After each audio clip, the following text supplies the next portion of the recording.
Howdy, everybody. This is Joseph P. Farrell with news and views from the Nefarium on February 17th, 2022. House cleaning matters. There's no vid chat tomorrow. Please remember, these are all short format vid chats. The next one will be a week from tomorrow. Anyway, let me get right to it because I want to thank KM and all of the other people who sent versions of this story. You knew that I was going to talk about this because you woke up yesterday and you were not glowing with radioactivity. There were no mushroom clouds appearing over your city or any other city, for that matter. And the world went on, the sun rose, the birds chirped, and so on and so on. In other words, the invasion of the Ukraine did not happen. Gee, what a surprise. And folks, I got to tell you, when Mr. Putin pulled the troops back on the day the invasion was supposed to happen, and folks, even President Zelensky of the Ukraine itself, and yes, it's the Ukraine in the English language. Thank you very much. Even President Zelensky thought, okay, America, show me the proof that Russia is invading on Wednesday, the 16th. I mean, come on.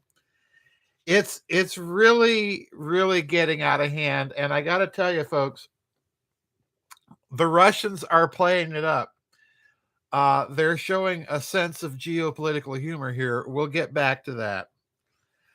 But I want to read a few paragraphs from an article that appeared in Global Research's daily letter. If you don't know Global Research, it's a kind of think tank, left-leaning sort of think tank. But they do a lot of nice articles, and they're one of few websites in the West that's at least trying to give the Russians a fair shake in the media. Anyway, here we go.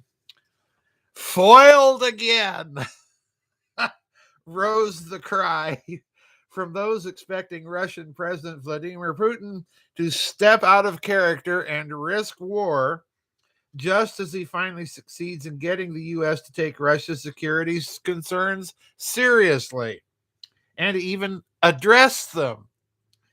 Today, we can simply recycle the above lead sentence from our article 4 weeks ago, quote, and I love the title of this article, Godot likely to arrive before Russia invades the Ukraine. Anyway, further down in this article, and I'm linking it for you, there has been apparently a lot of telephone diplomacy. Anyway, over the recent weeks, AP's ace reporter Matthew Lee and colleagues had been repeatedly led down the White House garden path by the likes of broken record, quote, the Russians are coming and it could be Wednesday, National Security Advisor Jake Sullivan.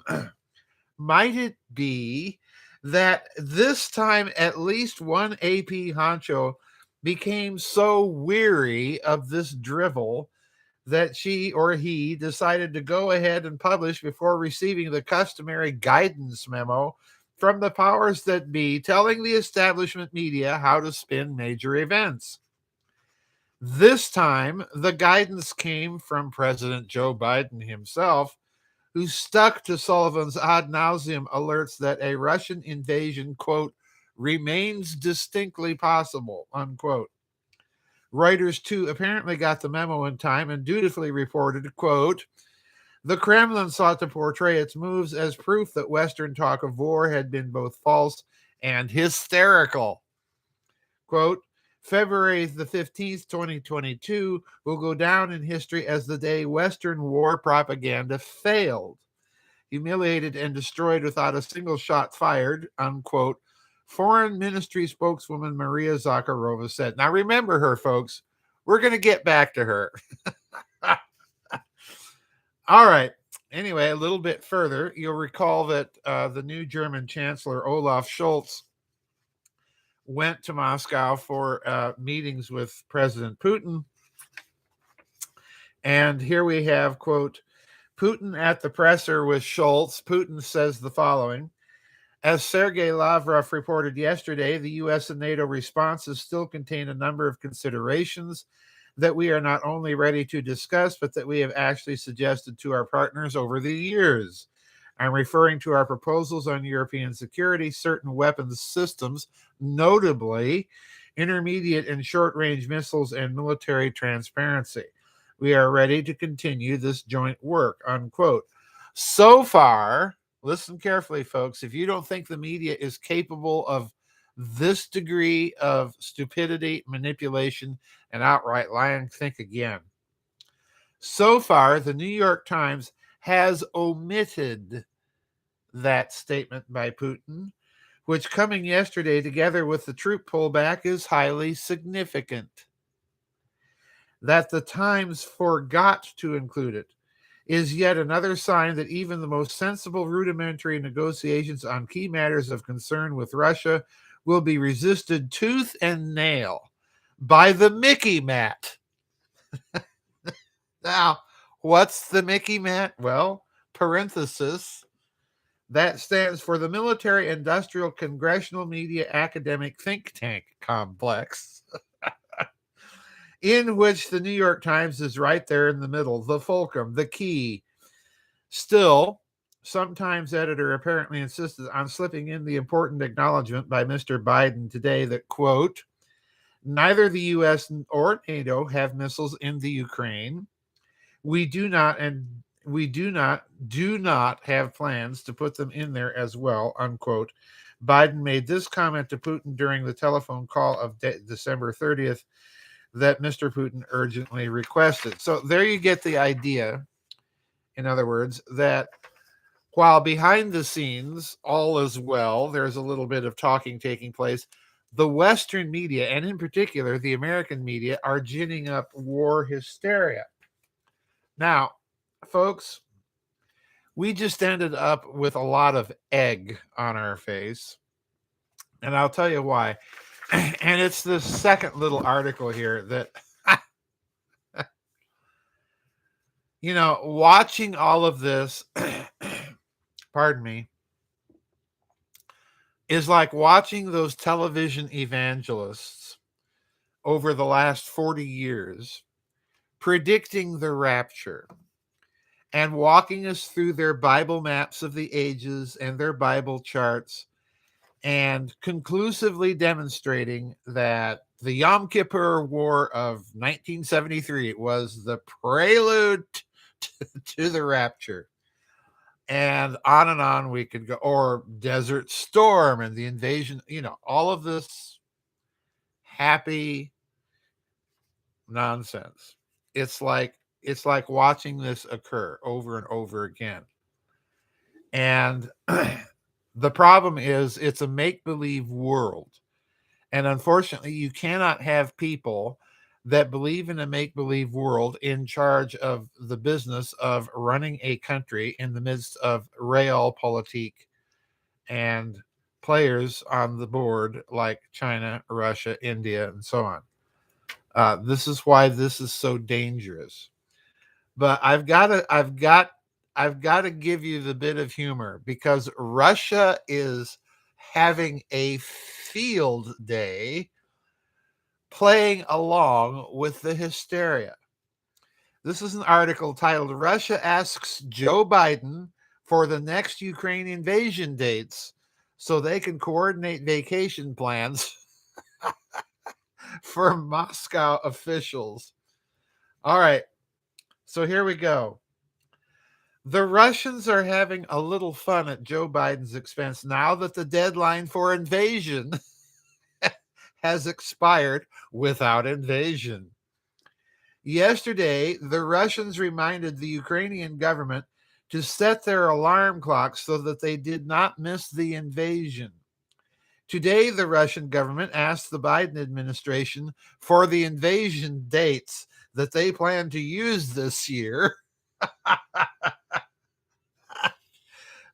so that Moscow can coordinate the vacation plans of key military and government officials.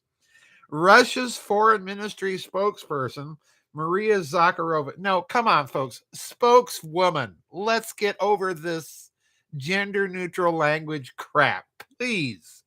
Russia's foreign ministry spokeswoman, Maria Zakharova, asked for the invasion schedule on Telegram. Quote, listen to this, folks. This is the Russian foreign ministry spokeswoman here on Telegram. Quote, I'd like to request the U.S. and British disinformation, Bloomberg, the New York Times, and the Sun media outlets to publish the schedule for our upcoming invasions for the year. I'd like to plan my vacation, unquote, the Russian diplomat said on her Telegram channel Wednesday. I love it because, yeah, I mean, this sort of nonsense. Number one, Russia, if, come on, folks.